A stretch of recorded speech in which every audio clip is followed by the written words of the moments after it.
Hello and welcome to Chess with Simon. I'm Simon. Okay, e4. If they play e5, I'm going to want to play the King's Gambit. And that's a shame because it's not a good opening. Oh! Okay, that was not quite what I expected. Let's try again. Okay, if they play e5, I'm going to want to play the King's Gambit, which... Okay, I'm going to play knight f3 here, and they're going to play e5, yeah, and we're going to play the Spanish. So, what was that all about? Well, I could have played d4, and Wesley So recommends playing d4.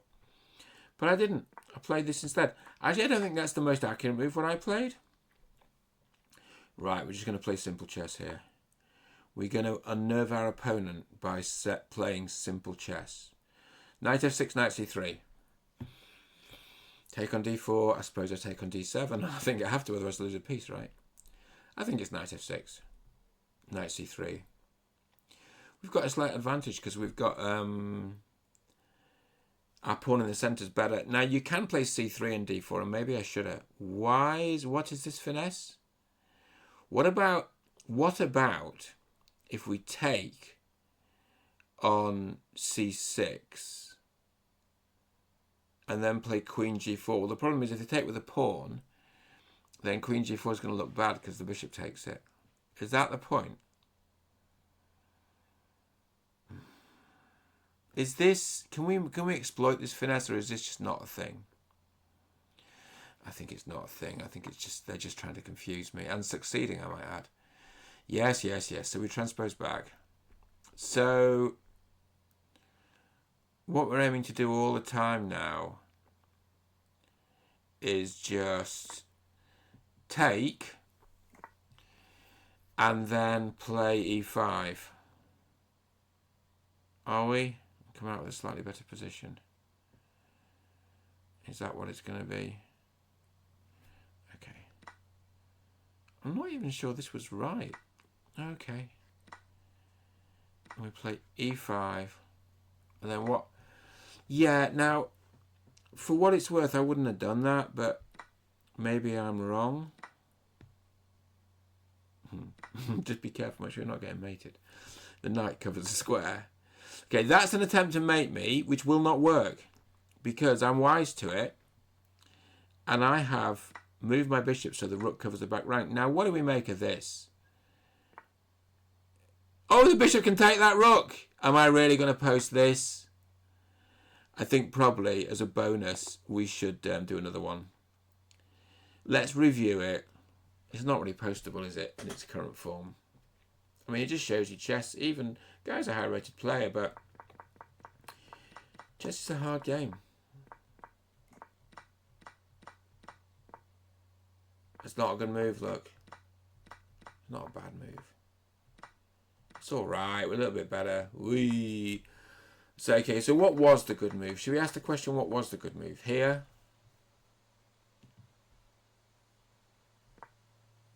F4, eh?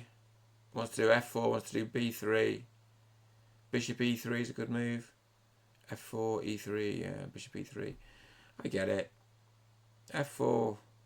Well, why not? I mean, it's not easy to exploit that diagonal, that dark square diagonal, is it? Okay, should we do another? Since we're enjoying ourselves so much, we're playing against the cat, in this case, from Turkey. Which is lovely. Cats are very cunning. It's your move, sir. Let's play the Sicilian defence. As Anish Giri says, the soundest of the sharp openings and the sharpest of the sound openings. Yeah, it does maximise sort of sharp soundness. But also I would say it's strategically interesting because it's asymmetric. There's a balance of different advantages going on. So we've played e5, and having played a6, we've stopped things like bishop b5 or knight b5. So this is very intelligent. Our opponent's playing very strategically, developing. I respect this. Just going to play bishop e7, knight bd7. We're going to castle. We're going to play b5. Not quite sure what order. I suppose at some point I don't know if I like that. It's a little bit early, but maybe it's okay. Maybe it's... Okay, let's do it this way. And then we're going to attack c2. And then our opponent's either going to play bishop d3 or c2. Probably, I think... probably not rook c1, I wouldn't say. If it's bishop d3, which is... Yeah, I play that as well, right? Okay. But that leaves the bishop as quite a... That light square bishop's pretty nice now for me. Okay. So I suppose at some point I'll be dreaming of playing f5, but the bishop will have to move first. So if the pawn pushes, so c5, pawn takes, knight takes. Well, you can't, I don't think you can do it. I don't think, well, you might be able to do it and then play b4 at the end, because a minor piece might get pinned against my queen. Okay, let's look at it then. c5, dc, knight takes, bishop takes, b4. There's no bishop f2 check, because then when the rook takes, the queen and the bishop are both hanging. Well, you could actually play queen b6 and pin the rook. Yeah, maybe you do that. Maybe that's the line. c5. Okay, our opponent's decided not to go for it, which is a great relief to all concerned, particularly me. Let's play this just to stop that pawn push happening. I suppose they might play b4, mightn't they? And we're a bit worse off now, because now the knight doesn't have that square, but we're going to, you know, we're going to be stoical about it. We're going to play f5 and f4 now. f5, knight f6. We're going to play on the king's side. Good place to play. Okay. Well, let's not look too closely at what happens if they push the pawn. I think they got to push the pawn, because next move is f4.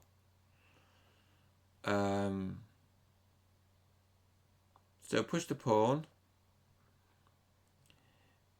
B takes, B takes. Well, let's just start taking.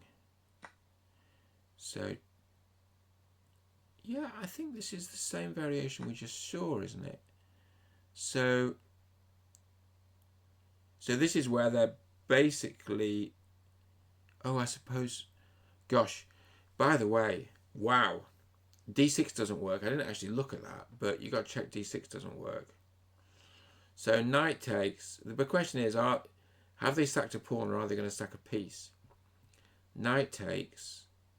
There's no b4 anymore, because the b pawns are gone.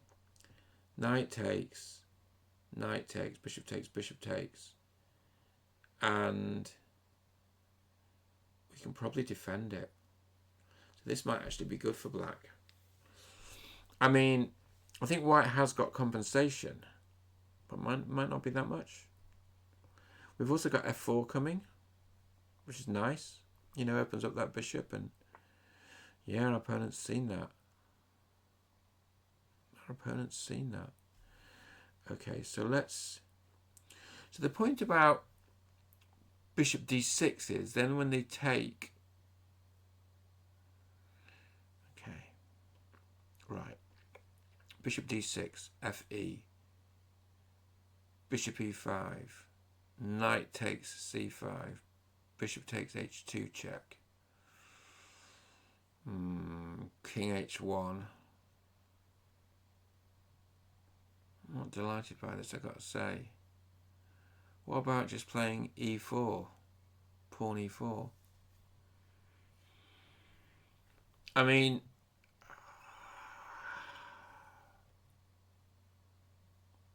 white's done quite well out of that.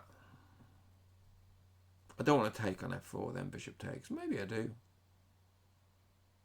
Maybe I do. And then play queen b6.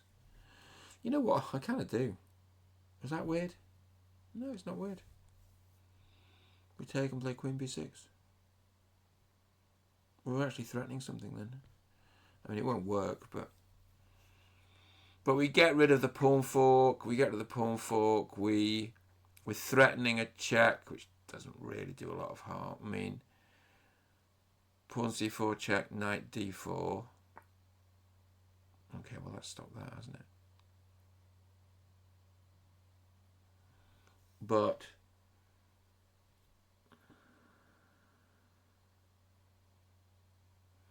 you know, let's blockade all the bad stuff, right? Just blockade.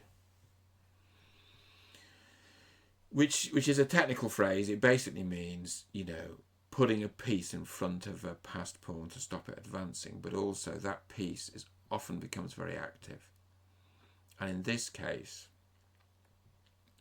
it just looks like a way to stop trouble, not least because that pawn would have advanced with check. So another move we could have played would have been to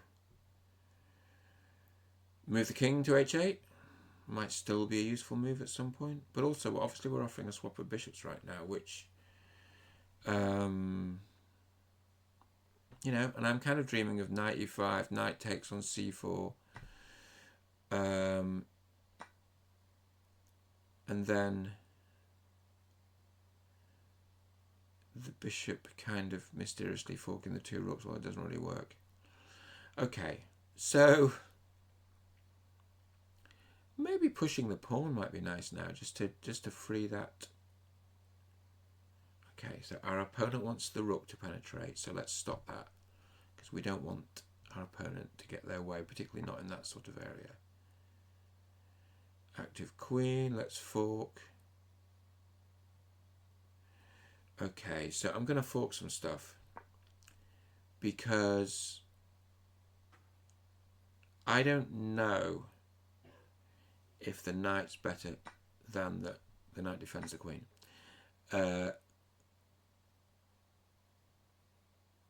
Okay, what do we do now?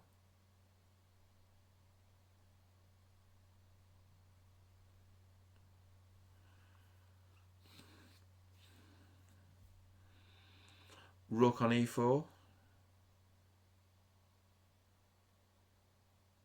Pawn f4.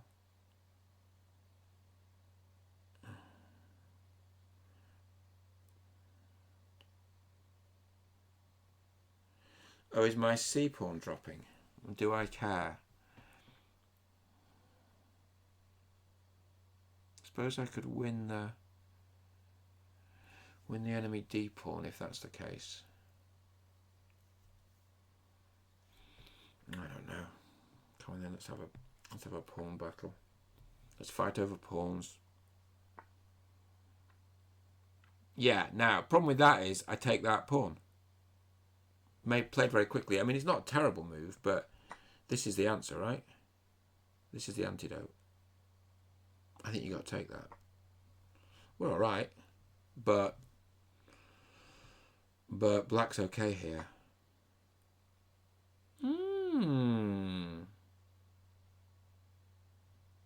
Colourful.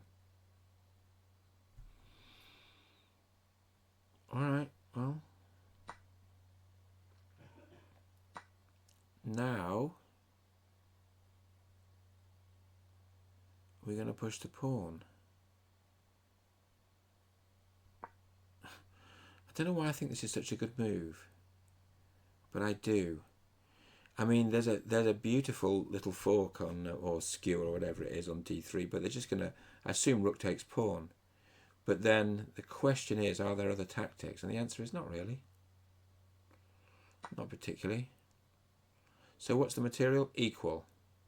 What about if we push? Remove the king cover. I don't know why I want to do it. Sometimes you just got to express your feelings. Do what you feel. I like this. I like this. I think we've got potential here for some tactical operations.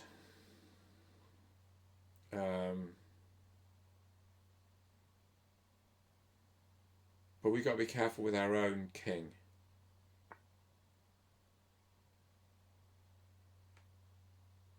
Yeah.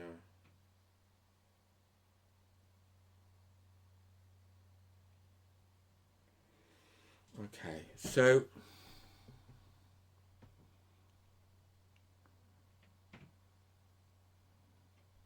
let's hit the rook. I don't quite know why. Let's defend our rook. I don't quite know why. I think he's heading for draw, isn't it? Which is okay. We had an easy win. And this, I mean, obviously we don't want to draw, but, you know, I'm not Magnus Carlsen. I'm just some guy you met on the internet. Okay.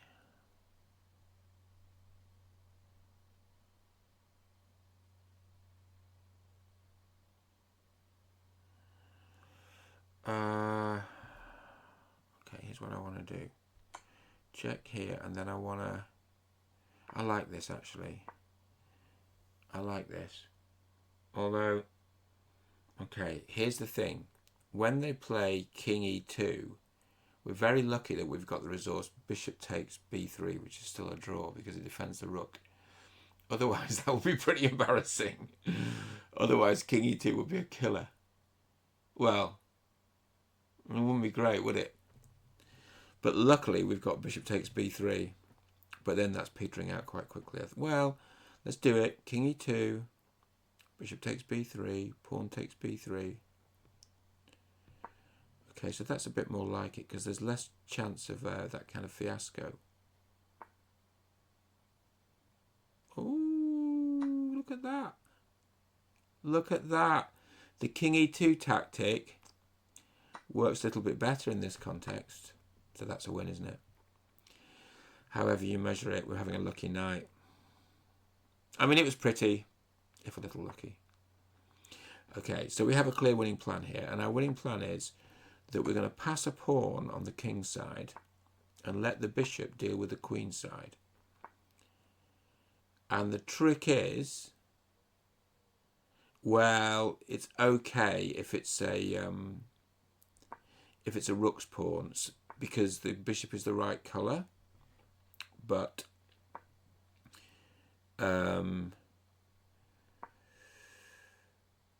rook's pawns are more drawish with the bishop on the board, but the bishop's the right colour, so actually it wouldn't. I mean, you got to be kidding me! You really are we going to play this? Maybe we are. Maybe we are. Maybe we're going to play it. The thing is, white can't go around the back. It's a passed pawn. So if white goes to G5, the pawn starts running.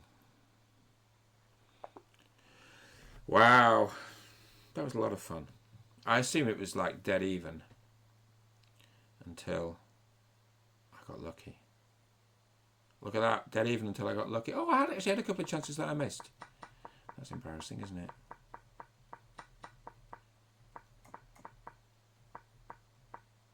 Okay. Bad, yeah. There's all good, decent stuff. Okay, so this rook move's not good. So what did they want? Knight E5.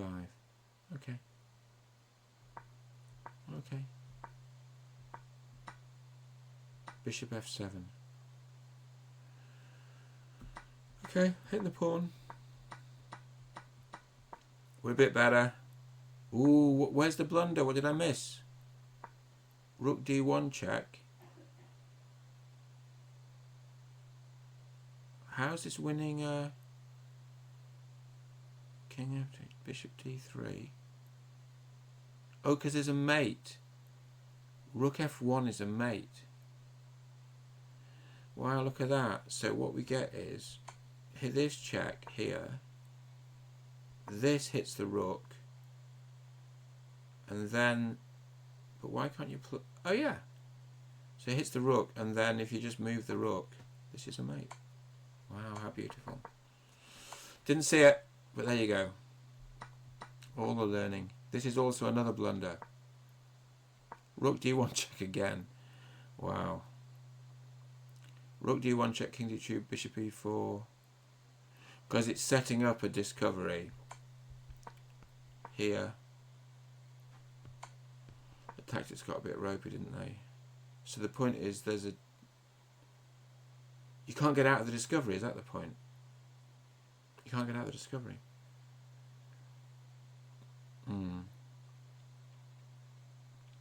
Rook e5. Rook c3 check. Wow. Okay, that was good too.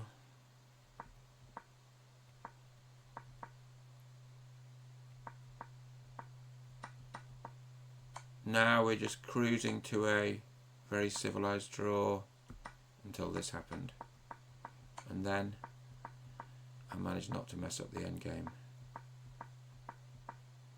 Wow. I hope you enjoyed that. I really enjoyed both games. See you soon.